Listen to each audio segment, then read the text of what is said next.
Yomelis? Welcome to the Naked Mennonite, the podcast that's for all of Menno Simons' black sheep, you know. I, of course, am your host, Stephen Harder, and you know my parents, Helena and Diedrich Harder, they were farming out there in Grunthal, of course. And we have got a wonderful episode of the podcast here for you today. I know usually you're used to me dialing up someone on the old party line here, you know, and then we have a nice chitty chat about their experiences as a Mennonite. But this is going to be a different time here today because I am sitting in the kitchen with Joe Penner and Gary Martins. How are both of you doing here today now? Well, we were pretty good. Well, I hope you can continue being pretty good too, you know. Oh, yeah. And how are you today, Joe? I have my coffee. I'm good. Oh, wonderful. Just wonderful. And today, we're actually very interested in hearing a little bit more about Joe and her father, who has, since passed on. But we want to, learn a bit about his story and be able to pay some respect to that and learn a bit more about his experience as a Mennonite who maybe didn't quite fit in with the rest of the flock, So I'm very grateful to be here with you, and I can't wait to learn more about your dad and the kind of life that he led and the impact that he had on the people around him. But obviously, first things first, this is the Naked Mennonite Podcast, so that means we have to be two things. Now, ordinarily, I have to be, my guest and I, we both have to be in our separate places and, naked, obviously. But that's obviously not possible here because we're in person. But I found a workaround, like we always do when something doesn't make sense. So I can confirm that underneath my clothes, I am naked. Are you two able to, confirm that as well? Yes? Absolutely. Okay. I won't think about that. That would be very inappropriate here, But I will just take you at face value when you say that you are. Okay, that's wonderful. And then can you give me just a little bit a picture of who you are? You're living here in Steinbach, right? Were you both raised in the area here, or how did that work for you? I was born and raised in Blumenhof. Is that the same as Blumenort? No. Oh, that's different yet. Oh, not yet. Where's Blumenhof? I haven't heard of this one. Blumenhof is east of Blumenort on the other side of the highway. Okay. And we were the heathens. No. Yes. No. Blumenort was sacred. Blumenhof not so much. Interesting. But we were crusty farmers. Okay. Gotcha. Yeah. Gotcha. Okay. So it's kind of like the Morden of Morden Wankler. Yes, exactly like that. I get it. Okay. And Gary, what's your background? My story is that I grew up in Kleefeld. Kleefeld. Oh, Yes. That's good Yes. stock there. Oh, There's yeah. some good Kleefelders out there. Yeah, we had hockey games against people in Grunthal. Oh, okay. Oh, yeah. Gotcha. They probably played dirty, didn't they? Oh, yeah. Not Kleefelders, though. No. Because you've got like 2 EMCs and 1 EMMC. No. We have an EMC and Haldeman. Oh, just the 2? Yeah. Get out. I know. Not yet. Yeah, not a lot of choice. Oh, wow. I haven't yet fully understood where the Haldemans fit into the family. Are they in or are they out? I'm not positive yet. I need to get to the bottom of the Haldemans and the Hutterites and, all of them people. But that's maybe a conversation for another time, Yeah. So, Joe, what was your father's name? And why do you think that, who was he that, made him like a black sheep? What was it about him that didn't allow him to fit in within his, Mennonite context? Well, he was born to a big family. His name was Henry Toews. Okay. And he was he the third or the fourth oldest in the family? And he was a prankster. He loved to joke around. He didn't take a whole lot of things seriously. And his father didn't think he was funny. And so his father needed to discipline him more than any of the others. And at the age of 15, my dad decided he'd had enough discipline.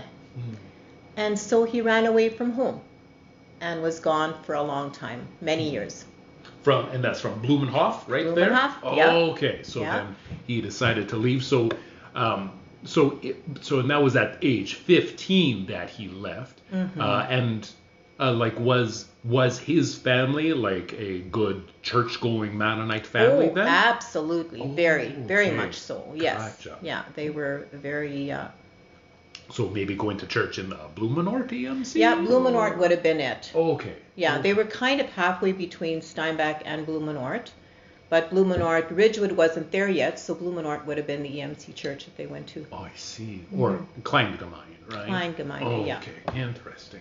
Okay, so your father, age 15, he's not fitting in, and he's got, maybe some, I guess some people might call that an abusive background. Maybe not everyone, but I think some people might say that was an abusive background. And then he decides to leave. So where does he go? What does he do at age 15? Did he get a job at the IGA, bagging groceries, or what? No. When you run away from home, you have to run away a little further than Steinbach. Like La Brokerie. Oh, that wouldn't have been far enough. Not even Giroux. No. Well, how much further can you get? Well, he actually ran to the States. And he boarded a train, and he traveled by train, just like all the other hobos during that era. How did he afford a train ticket? He just jumps on the trains. They slow down. And then you could jump on. And then when they slow down again in a little town, then he would jump off and see if he could find some little job to do. And this is how he traveled. And you said that he actually ended up as far south as Venezuela. Yes. There's evidence that he went down there. He went as far south as Venezuela. Oh, wow. Well, I guess you need a vacation while you're a hobo, right? Looking for work. Exactly. Yeah. Down to Venezuela, why not? Get some sunshine down there? Exactly. I could do that, maybe. I wonder if I can still do that. I'm sure you could. Oh, probably. I hear the train security is very lax these days. So he's riding the rails, and what kind of life is he leading? Obviously, he's not leading a very Mennonite life. It doesn't sound like, unless they're just He spent a lot of time with men and women that were doing the same thing he was doing, and this was the recession came, or the depression came, so this was during the depression, and there were a lot of people who were out of work and had no place to go, and especially teenagers that they needed to leave their homes and look for work somewhere else. So he actually found some employment at the circus or a community to take him in, right? Yes, there was a part of his life, and like a lot of this is not chronological. Let's just say he did run with the circus for a few years, and he trained dogs. He taught them how to jump through hoops and how to speak when they're supposed to speak, and he used to say that the hardest thing to teach a dog is not to fetch, but to take something from you and carry it away and leave it there. A dog does not want to leave something. He wants to bring it back to his master. And he said that was the toughest thing to teach a dog. Oh, wow. And on the home farm, he got the dog. They were chicken farmers. And he got the dog to carry the dead chicken to the manure pile and leave it there. And that was a real challenge to teach the dog to do this. Nice. Yes. Oh, wow. I had never thought about that, but yeah, I've never seen a dog do that. No. I know. That would take And our dog, Buster was his name, he actually would cheat every once in a while. He would take the dead chicken to past the trees and not all the way to the manure pile. And he'd come back a little bit too soon, and then my dad would go, Buster.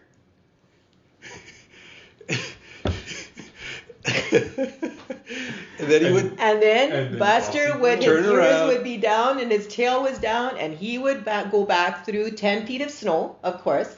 In the winter. Yeah. And he had very short legs. And take that dead chicken and take it all the way to the pit. Oh, Louise. Oh, that is interesting. What a precious story. Huh. So he's training dogs for a circus, and what other kind of adventures do you know about your dad? Well, then when he came back... while he was in the States. Yes, Okay. he came back from the States. He was there actually illegally, but I mean, nobody really cared at that time. Came back to Canada, and that was the beginning of the Second World War, and he decided to join the army. And because he was older at this point, he was put in charge of artillery, and so he taught the young ones how to mechanically run these big guns and all the artillery. He was in and, charge of that. Yeah, because he and the was an trucks and older person at this point in time. Yeah, so he came back to Canada. So then he spent time he spent time in the war then. Yes. Fighting. Would he have been fighting? He wasn't actually. He was more of. He was the mechanic that looked after all the trucks overseas, and so he wasn't really in the front lines. And when he did manage to get overseas after being here for a few years in the army, that was when they were already starting to tie things up, and it was more reconnaissance than anything else. But I mean, he did see still a lot of sadness, a lot of poverty, a lot of people were hungry in Germany and Holland. They just had nothing. The war had taken everything, including some of their family. He was out there and he would look after little orphan kids who had no parents left and were kind of wandering the streets, and he'd take them under his wing and help look for food for them. So being a Canadian soldier, I mean, they say that Canadian soldiers had a good reputation overseas, and he probably was one of those, I would think. Yo. So then he's over in Europe there for a spell. How do we know how he learned to be a mechanic? No. He might have learned some of it before he ran away from home. But I'm sure it had to do with all the little jobs he had on his way along the railroad tracks as he's jumping the rails from one town to the next, and would look for a job somewhere, and who knows, maybe a filling station or a service station would hire him just to be like a gas jockey, and then he would learn from the mechanics there. Interesting. And how long was he in the States for approximately? What's our guess? Well, okay, so the war started in 1939, and so he specifically came back to join the army, and so that would have been maybe in the early 40s, and he would have run away in 1924, 1925, so 15 years or so. Wow. But not just in the States, also, South American countries, that kind of thing. So, yeah. Okay, so your father, he is, riding the rails, and he is seeing different parts of the country, and he went as far south as Venezuela, you were saying? What other kind of interesting stories did he collect while he was out and abroad? Well, one classic story that was told many times was when he was 16 years old, he wound up in Los Angeles, and he was on the side. He was by a railroad track. There was nothing fancy about it, and there was a lot of people who were jobless at the time and who were riding the rails. So it was somewhat of a community. They had a big bonfire going. This was Christmas Eve. And there was a gentleman who was kind of on the sidelines, and he said, "Henry, come with me." And so my dad, who was 16 years old, went with him, and he had this little hut on the side of the tracks, and a cot in this hut, and a suitcase underneath that cot. And in there was a Salvation Army uniform. He put the Salvation Army uniform on, and he took my dad to the posh part of LA and went door to door. And by the time they were done, the whole bunch of people that were sitting around this fire had a beautiful meal, all donated by all of these people from that part of the community, and warm clothing, fresh socks, little gifties that they had handed out, and all of because of this uniform. And as soon as they were done, he folded up that uniform, put it back in the suitcase, and slid it under the cot for the next time. Oh, wow. Yeah, just to be able to have that type of experience in LA of all places. Yes, during exactly. That time. Wow. Yeah. So then, like, what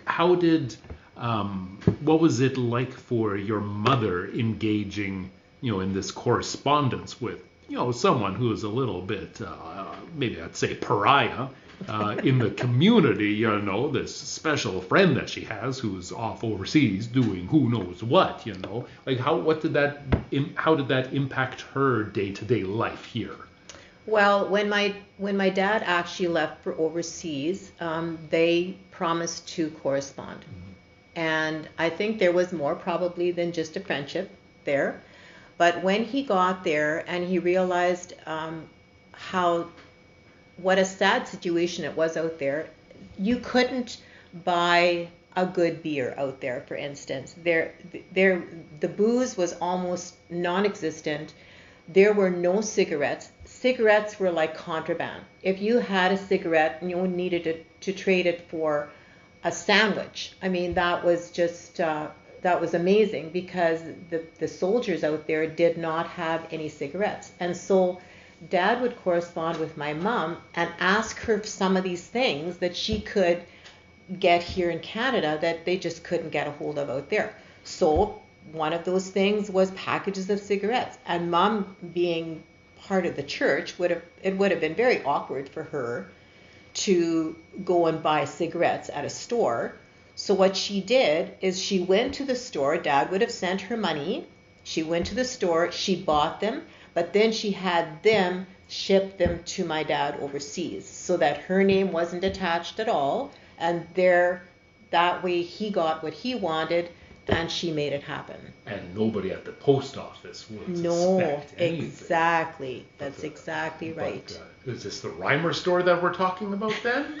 I've seen it at the museum, Who knows? Was it Mr. Reimer? But I mean, that wasn't the only thing that she sent him. She sent clothes for kids, and she sent candies, and I mean, he was in the barracks, and they were missing so many of the wonderful home meals and foods that you were used to back home. So she would send all these things so that they would have these little treats out there. Wow. So yeah. Okay, so then he spends 15 years, living abroad, like unofficially, going about, seeing the world. So he's a little bit of a free spirit and a jokester. Interesting. That must have made him a very fun traveling companion, no doubt. Look at this. I'm going to just unhitch this train car and wave goodbye. That would be a funny joke to play. Okay, and what age is he when he returns to enlist? What age would that have been approximately? His 20s, his 30s?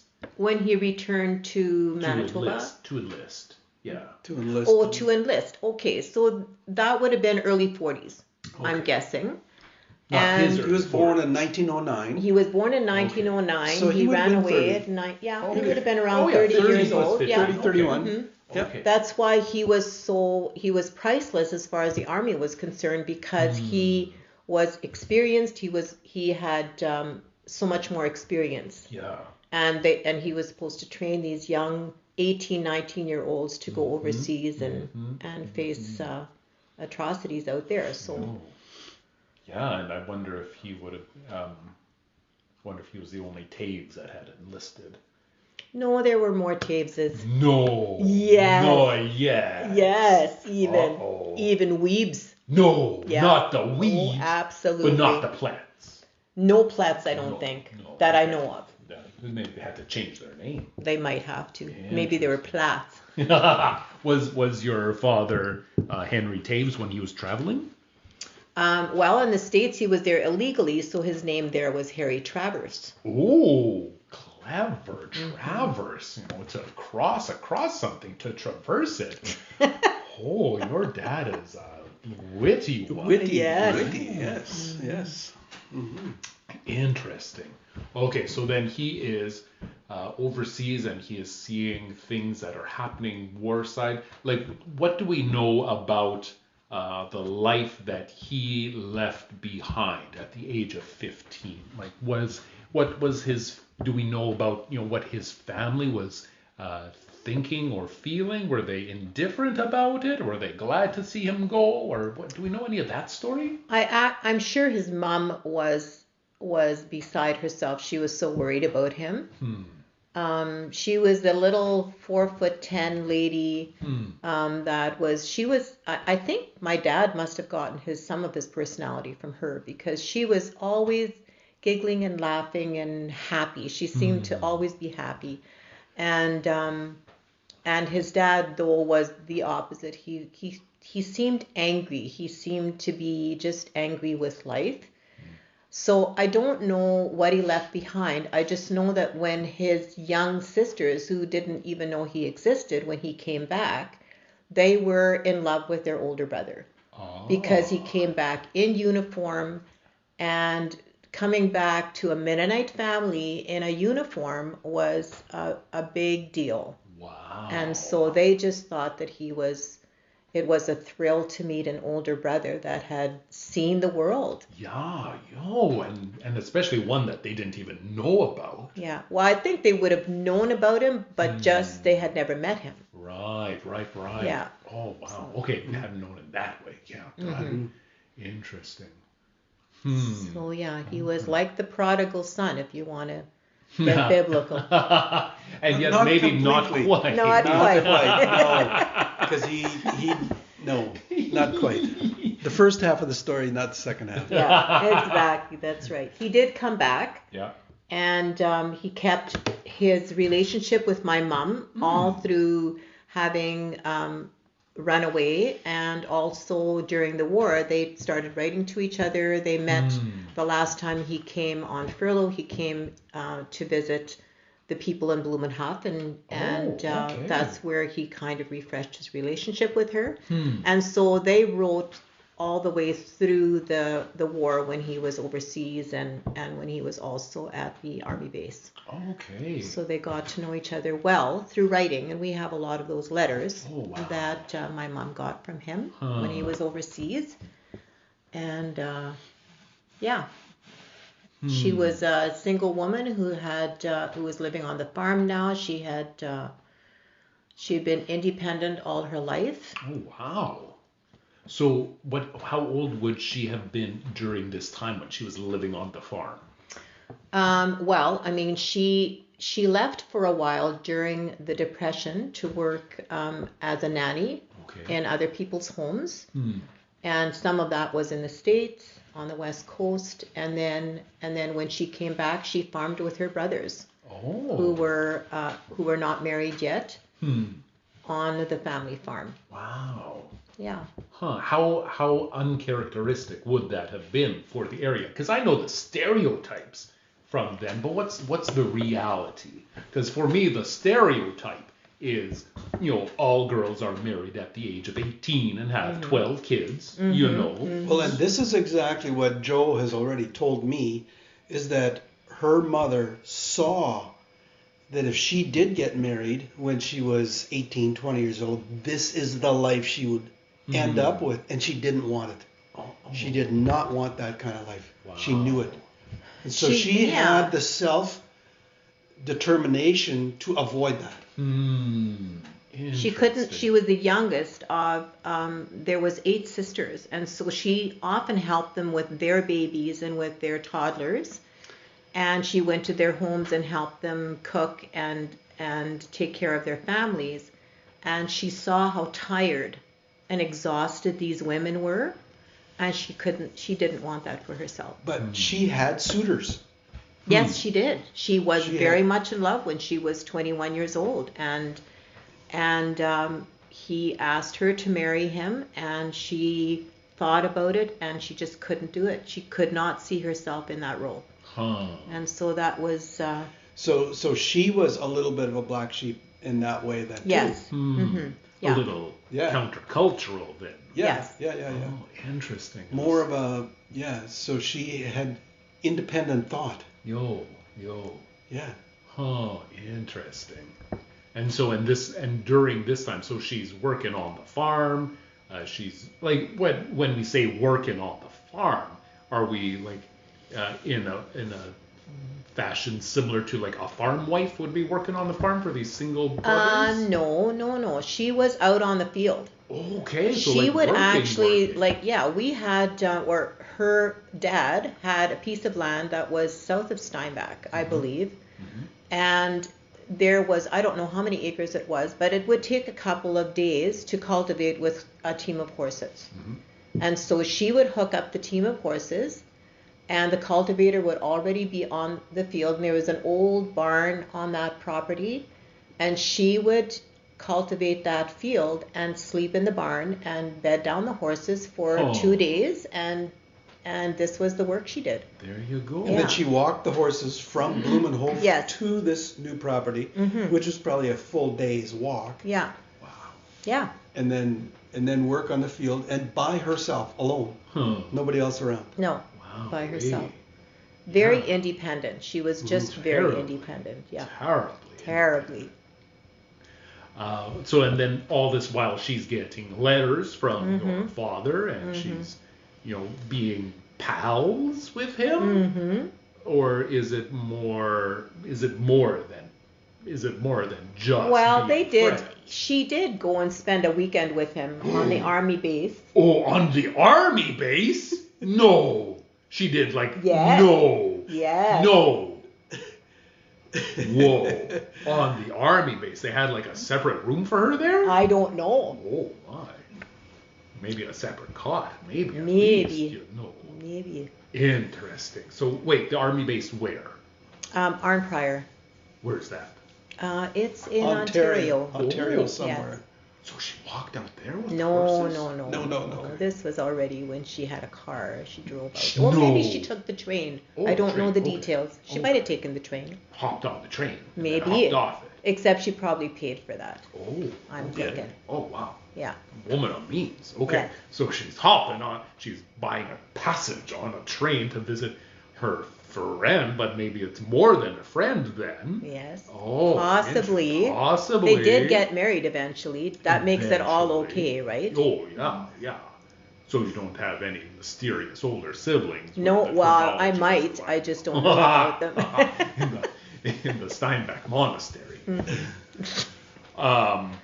Okay, so she is keeping correspondence, and she's maybe being she's not beholden to these cultural norms necessarily. No, she was. But still attending and membership in a church? Yes, absolutely. Okay, yeah, she was still a member of the church, yeah. Okay. And then she's getting these letters and corresponding with your father then. Interesting. And how did that interact with her being a member of the community and being this close friend to someone who is not necessarily a member of the community in more ways than one? What was that engagement like there? Well, my dad sent letters from overseas, and he told my mom, if this makes you uncomfortable being associated with me, and if it causes you trouble with the church, he says, just say the word, and we will stop corresponding. He was very sensitive to that. He knew from just that short time that he had lived in Blumenhof, in that area, what the church could do and the kind of hurt they could give people if they didn't agree with what if they didn't conform. Yeah. Oh, is conformity important to the Mennonite church? Yes, absolutely. No. Yes. Okay. And well, so, I'll just take that on faith. Yeah, okay. So then when my dad came back from the war, he was very sure that he loved this woman. So he took his $500 that he got from the Canadian government. Big money. Yes, it was a lot of money. Put it in his pocket, and he went and asked her to marry him. And he went to the farm. It was really close to where he had grown up. He was very familiar with that property, with where she lived, and gave her 48 hours to decide. Oh. So he said, I'll be back in 2 days, and then you can give me your answer. And what did she say? She said yes. Really? Yes. Wow. So then what did the minister have to say about that? Oh, the minister didn't know about any of these things. She just packed up, and they went to Winnipeg. Winnipeg? And they got a justice of the peace to marry them. Oh, really? And came back to the farm. So then they weren't really married. Well, yeah. Not in the eyes of God. Okay. So yeah, and they set up house on the farm, and in that community, which also thought that my dad was not, what should I say? He had been a soldier, which was not acceptable. He enjoyed his beer, which was not acceptable. He actually publicly. Yes, Publicly. exactly. Yes, you got that right. He was a smoker, which was not acceptable. And at that point in time, when they started setting up house, then the church made it very clear to my mother that they had had enough. And so she was excommunicated. Interesting. And so the two of them lived in this community and raised their 3 girls in that community that didn't think that he was, they were alienated. Wow. Interesting. So what does that mean for them to be alienated? Because for today, if you're not a part of a church, like the wave that causes isn't not very big, because there's so many No. other social outlets that you can go to. Yeah. But back then, the church was basically the only social outlet. Well, they did have the Legion, and they had the couples that had, like the other soldiers that had come back from the war. And so that was a community that they could join in with. But that was more like the English-speaking people. That wasn't like the Mennonites or the Low German. But in the actual community itself, they didn't attend church, so that was just not a part of their lifestyle. Interesting. And Nora, I don't want to gloss over this. I want to make sure that we're putting a fine point on this. So your father, he goes and he helps Canada with their effort to, protect the world from something that I think is pretty universally accepted as a very sinister force, and using force to do that in service of his country, in service of democracy as a larger whole, as an institution. And I'm assuming that he's seen some awful things. I don't want to, put words in your mouth, but that seems like that is that they're the silent generation because they just don't, have the words to speak about the things that they saw, perhaps the things that they did while they were overseas. So he is someone who has been impacted by the trauma of war and has sacrificed, I don't want to, be modeling for the sake of modeling, but perhaps sacrifice mental health, even if he didn't, physically, bodily be harmed in the front line. But he's sacrificing, he will not be the same person ever again because of his time in service of the country. And he comes back to his community, which purportedly, allegedly, is a caring community full of people who are, there for the downtrodden and for the least of these. And sorry, what was their response to him? I don't want to gloss over. I want to make sure that I'm catching that correctly. Well, when he married my mom, they excommunicated my mom from the church. Okay. Because he was not a born again Christian. Is I think what they would have said, and therefore they would have been unequally yoked. And so he was ostracized. Okay, and that was the care. And my mother as well. Okay, that's how they showed their care. Yes, that's how they showed how much they loved him. Right. And her. Tough love? Is that the pat answer to that? I have no idea. Not yet. So. Yeah. Okay, so they are living together, and they are raising their family, and they are doing that in spite of opposition, in spite of any kind of lack of acceptance, and they're eking out their life socially, finding different ways of being social when you don't have your church fellowship to be a part of, and you don't have Facebook groups to be a part of. That's right. No social media. Okay, and then that's the context that they were raising their 3 daughters. It was just the 3 of you? Yes. Okay. Yeah. Gotcha. Yeah, so girls. what kind of ramifications did that have on you as a person growing up then? Well, I always knew that we were different. We did go to Sunday school. My mom and dad said, you girls, if you want to, you can go to Sunday school. We'll take you every Sunday morning. And we did because our friends were there. That's what we wanted to be with our friends from school. But I knew I was different. And I was proud of that, actually. I wasn't part of the status quo. I was different, and I liked it. And it was a life lesson that I had learned through my parents, watching how they lived and how they just anybody who came on the yard was given a cup of coffee and was given a big hello, and they didn't make differences to the people that came there. So I was proud of that. Interesting. And did it instill in you a peace with living out your life? Like how much of your mother's tenacity and independence would you say that you have inherited then?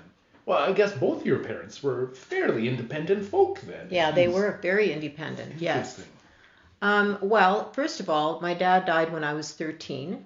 We were a young family. We were 13, 15, and 17 at the time, and my mom was in her mid-50s.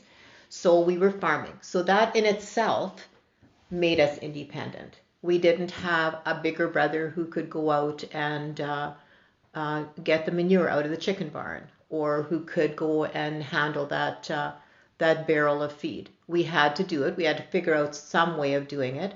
I have to say, though, that I have broken some machinery because I wasn't strong enough to manhandle it. I would sometimes try and back into a hitch and it didn't click right away, and then I'd bend something or break something. We did that. But that made us independent, and it made us part of the solution. We weren't just the kids that our parents were looking after. We were part of the whole family, and we all had to work and do our part. In fact, my sisters and I, we would come home from school, and we would kind of fight to see who could get out of the door first with the coveralls and go and chore, because nobody wanted to stay in and cook supper. So that was kind of a little contest that we had to see who could go out, get out of there first, because whoever was the last man standing, that person had to make supper. Wow. How refreshing, just based off of, the stereotypes that, the farm wife is the one who is handling and making sure that the home is running in an orderly manner, to have a home of 4 girls, 4 women who are working hard to be making sure that the land is running well. That is so refreshing to hear about. Interesting. Well, my mom and dad actually, when we were little, they were both on the field first thing in the morning. And Mom would bathe us the night before and put us into our dresses so that the next morning, Mom and Dad would already be on the field. And my older sister Ruth, she would help us get out of the crib or out of the bed, and then we would come running to the field, and then Mom and Dad knew it was time to come in for breakfast. No kidding. So it was, it was a joint effort. Yo. Yeah. Interesting. Fascinating. Huh. That sounds like quite the life that your father has led there. It gives me pause, to think that, he was able to have that life because of, some sad circumstances with his father. And yet for that hardship, he was still able to make, it sounds like, a good life, despite those hardships, it sounds like he was able to live with integrity according to what he believed was right, and what more can we ask of a person other than to live? I was very proud of him. I bet. Well, and for good reason too. This has been such a great conversation. Thank you so much, Joe and Gary, for inviting me into your home here.